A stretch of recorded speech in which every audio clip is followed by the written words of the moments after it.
Hello viewers, আজকে আমরা চলে এসেছি ধনবাড়ির সেই বিখ্যাত তেঁতুল চা খেতে চৌরাটা বাজারে। আসুন আমরা আজকে খেয়ে দেখব সেই বিখ্যাত তেঁতুল চা চৌরাটা বাজারের। আমাদের তেঁতুল চাটি প্রস্তুত হয়ে গেছে, এখন আমরা খেয়ে দেখব তেঁতুল চাটি কেমন লাগে।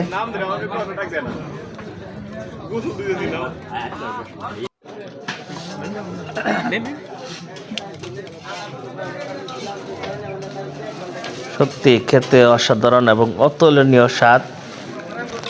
তেঁতুল চা যারা খেতে চান একবার এখানে এসে এক কাপ তেঁতুল চা খেয়ে দেখবেন, আশা করি ভালো লাগবে। সবাইকে ধন্যবাদ।